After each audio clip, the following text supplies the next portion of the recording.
One Piece chapter 1115. This is a lore heavy chapter, a lot of stuff that we already knew about or have been speculating about for a while, but also a lot of information that allows us to speculate new things as well. So tons to cover, really excited to talk, let's jump in. So we check in with a bunch of familiar faces, continuing to do so, and I imagine we're gonna keep doing this until Vegapunk's message is complete. This time we get to see Momo, who is listening through a Den Mushi that Orochi left behind. We get to see that crew that impersonated Luffy way back in Sabaody Archipelago, and the whole Straw Hat crew, and it was nonsense the way they did so poorly.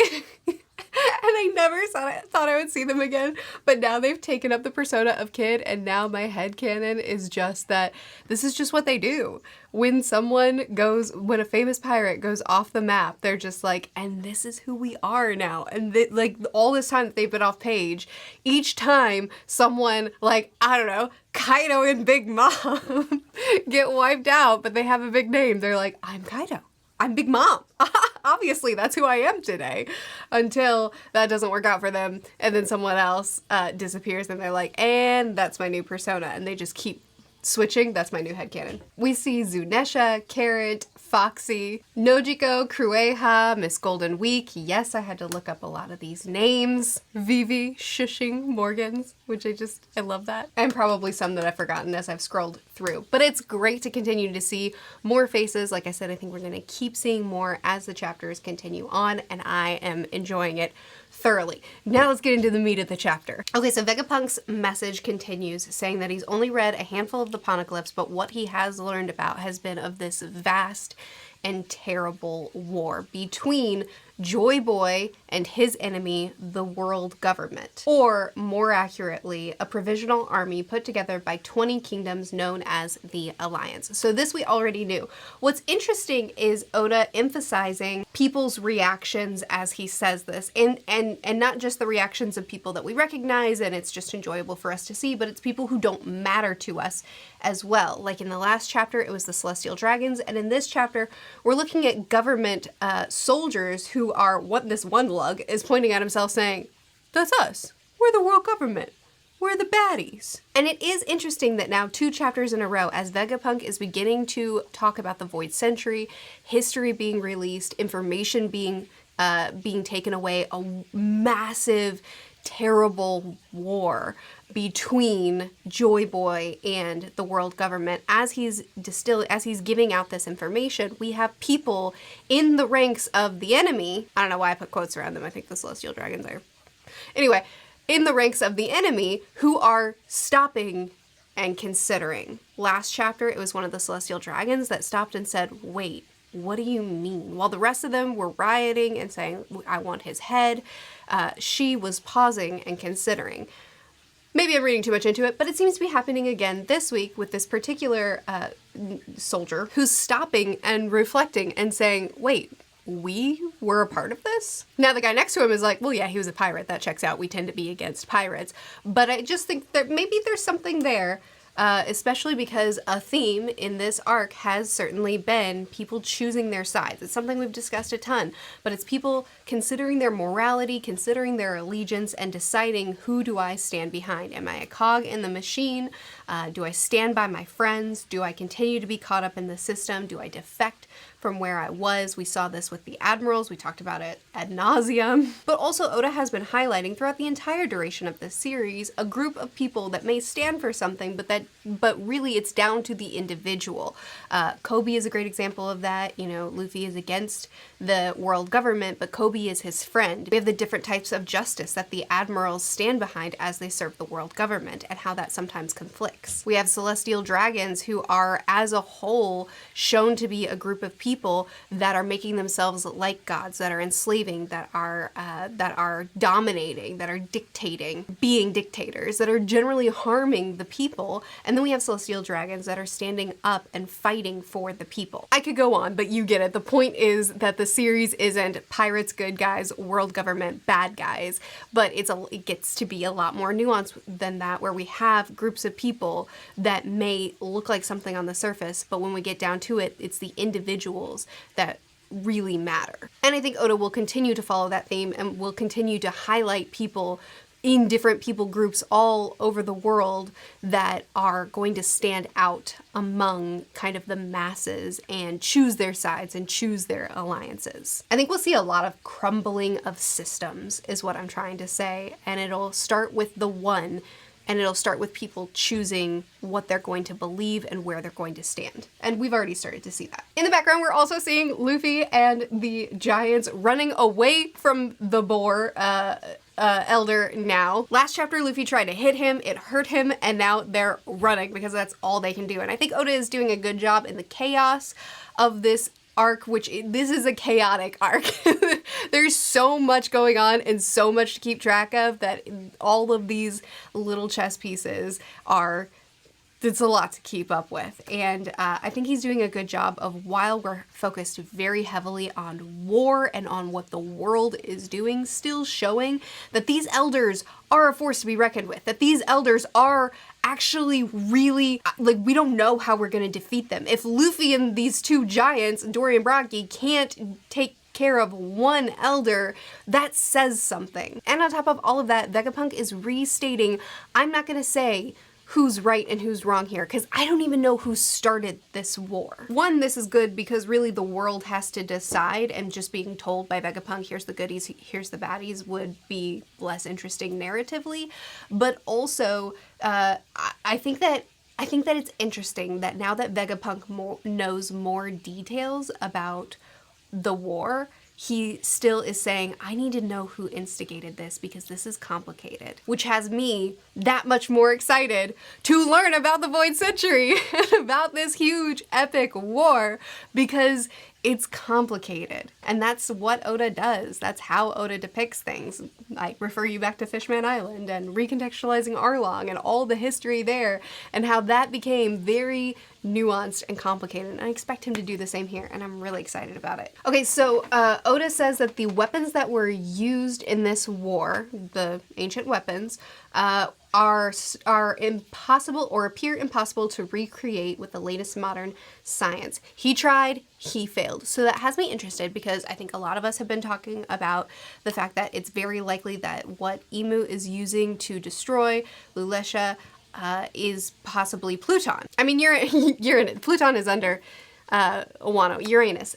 So it's possibly the third ancient weapon that we don't know a lot about. And I would think that this means that Vegapunk tried to recreate it when it wasn't working, tried to make his own version of it, like he has done with Devil Fruits and other things, like he did with the Seraphim, but he was unable to make this work, even with defects like with Momo's Devil Fruit. So instead, he just made a power source so that they could continue working with the one that they had, assuming that this is an ancient weapon, which I think is a fair assumption. Before we get to that problem, we check in with Stussy and Edison. And this scene, I have said it over and over again, I love Edison so much. I have enjoyed him from the beginning, but his latest chapters have been so good to me.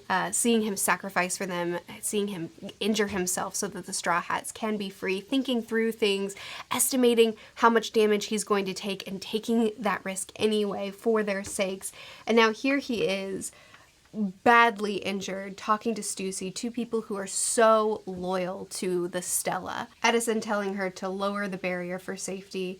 I've done all I can to help the Straw Hats make their escape.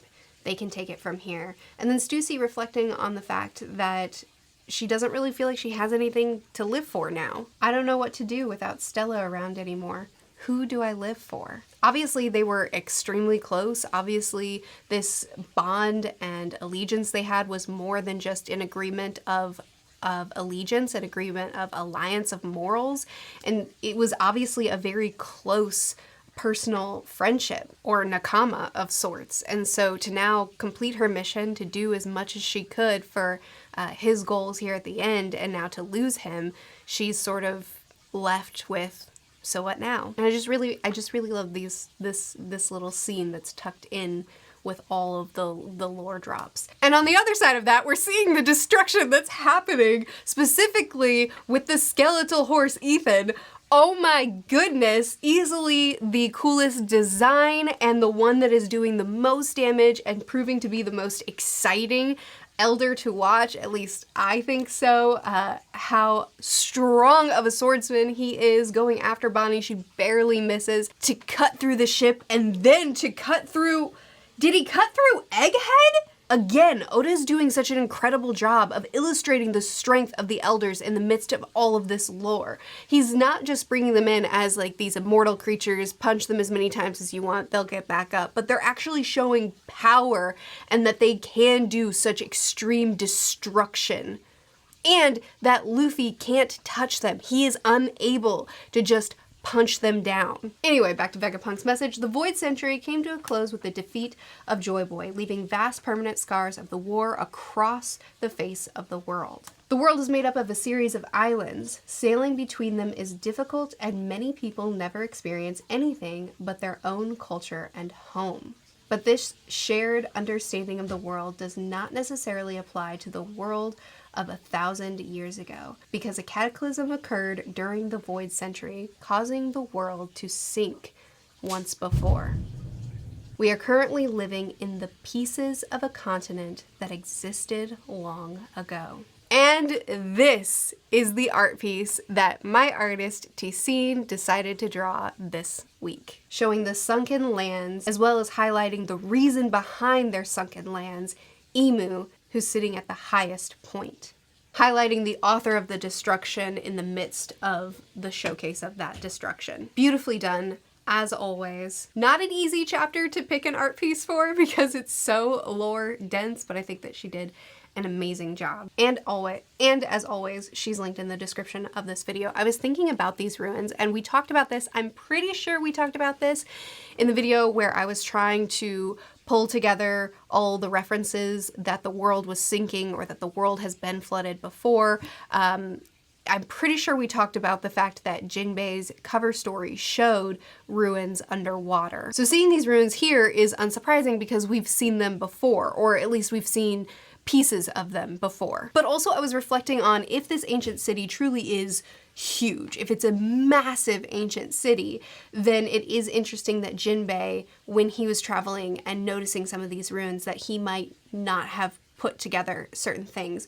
But I was also thinking about the way light works underwater, how light rays, only certain light rays can reach certain depths. So if you're just barely underwater, you're gonna see things perfectly fine. But the deeper you go, the fewer light rays are actually going to reach, and only certain colors actually can penetrate deep into the water. And so if these ruins truly are so deep underwater, then they would be very difficult to see. You would need to know exactly where to dive, and you would need to have light that you supply on your own. You're not gonna just be able to go underwater and see this vast stretch. You're gonna have to be right up on it to be able to see it. Fishman Island has the sunlight tree, Eve, which provides light to Fishman Island, which is why we can see it so well. But the rest of the ocean around where Fishman Island is and where these ruins would be are going to be very, very dark, and you're not gonna know what's in front of you unless you have a light, and then you're only going to see what's in front of you. So the ruins being something that haven't been widely explored is very, very feasible. And I mentioned divers because I'm thinking about the science of our world. So obviously fishmen can get to it, but again, light. Unless fishermen can see in the dark, which maybe they can, I don't know their lives, but they use the Eve tree, so I assume they need light supplied. So my point stands, maybe, hopefully. So anyway, Vegapunk goes on to say that in the past, there were a number of continents that we now know nothing about. If the world were still the same as it was in the past, then the act of erasing 100 years of history would be simply unthinkable and impossible. However, it makes much more sense when you understand that the rise in sea level over that century was 200 meters. Now, okay, so 200 meters, so Lulesha was destroyed, and 1 meter rise is what we got out of that. That was the cause and effect. The ancient kingdom, over this 100 years, there was a 200-meter rise in that 100-year span. Did it happen all at once at the end? Did it happen over the course of the 100 years? I don't know. But I'll refer you back to this video where we talked about the Chinese flood legend, and I want to talk to you a little bit about some speculation that we can kind of draw from this. So since the 200-meter rise happened all during the Void Century, it wasn't like it's risen 200 meters since then, so a whole bunch of islands have been destroyed. No, we're talking about something totally different from what happened with Luletia.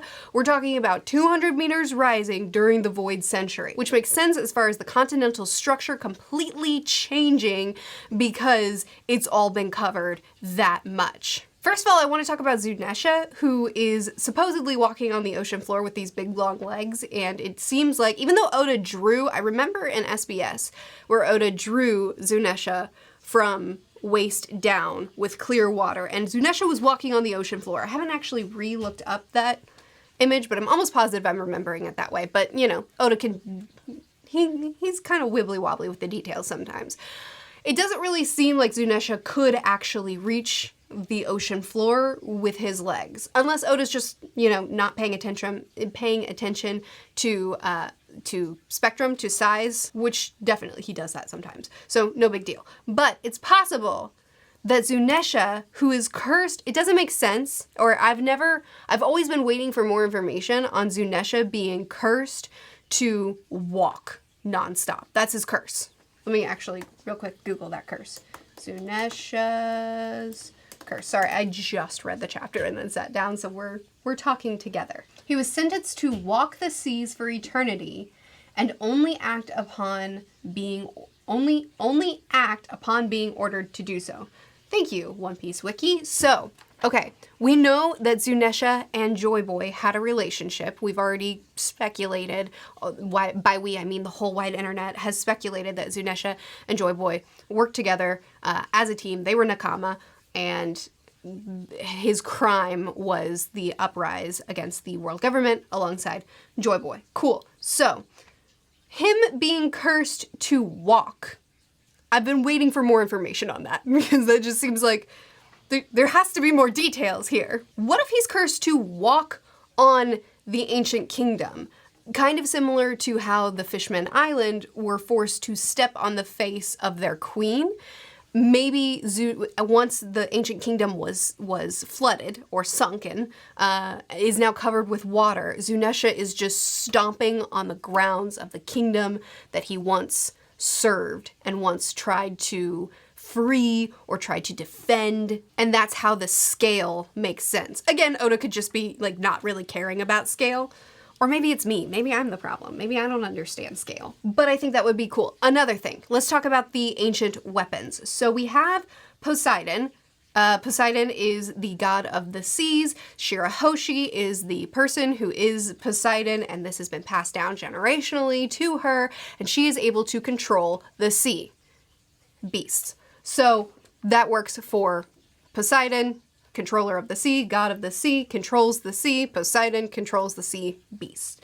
Pluton, also known as Pluto, or a play off of Pluto, who is the god of the dead, god of the underworld. It is an ancient battleship capable of mass destruction. So that makes sense as far as, you know, a god of the dead able to cause such terrible, terrible destruction, worst weapon in the world. Uranus is the god of the sky. So again, a lot of us are speculating that what Imu is using is Uranus, is the weapon of the sky. It comes from the sky and it rains down these beams that I think look similar to the lightning attacks, one of the lightning attacks that Imu used on Sky Island. How is that relevant? Not super relevant. I just think it's a cool connection, but also because if this is the ancient weapon of the sky, it might do more than just this. Like maybe it can be a weapon of destruction to destroy an entire island. I wonder if it could also be a weapon of creation. This is a little bit of a stretch, so just ignore me if you don't like it. But I talked about in, what video did I talk about it in? Well, whatever. I'm not the first person to say anything, so it doesn't really matter. I'll just refine the panels and just talk about it again here rather than trying to direct you to another video. But I do sincerely think, and I'm not the first person to say this, I do sincerely think that in order for Luffy to fulfill the prophecy of destroying Fishman Island, he does have to destroy the Red Line, because Fishman Island is directly underneath the Red Line. And because of this thing Poseidon said when Roger and crew were hunting down the poneglyphs, he thought that they were here to destroy the Red Line because of the prophecy. I'm pretty sure. I'll have it here. I need to relook up that panel. So it just 2 and 2 makes sense to me that in order to fulfill the prophecy, we have to take down the Red Line, because the Red Line, as many have speculated, I think is man-made. So I wonder if Uranus is able to destroy entire islands, but also maybe create entire land masses. Destroy land masses, create land masses. Sorry, I keep having to pause because as I'm filming this, we're in the middle of a tornado watch and there's a really big thunderstorm happening, and so I keep hearing huge rolls of thunder and wondering if it's like, do I need to take cover? What's happening upstairs? It's probably fine. The power's back on, so I think it's gonna be fine. So I talked about why I think the Red Line was created and why it needs to be destroyed if we're following the Chinese flood legend, which I think we could be doing. I'll leave a link to that video in the description under my links, under my T-Scene links. But I talked about it in that video because I think a lot of what's happening could be matched up within that Chinese flood legend. And I mentioned in that why I think the world government would have created the Red Line and why it would need to come down. And I talked about all that in that video, but I do wonder if Uranus potentially is how they ended up creating the Red Line, if they did, if any of that is, it's all speculation. Back to the content that's actually in the chapter. Anyway, he says that the state of the natural disaster is a man-made disaster. This is a dramatic shift that could not have happened within a single century, so the case is something else. And when I detected the rise in the worldwide sea levels the other day, I had my answer. I knew the cause and confirmed its existence. The ancient weapons that sank the world into the sea 800 years ago still exist today and await the moment that they stir once again. In other words, the vast war that arose during the Void Century never came to an end. Now, I do remember in a previous chapter, because I just reread that chapter when I was doing my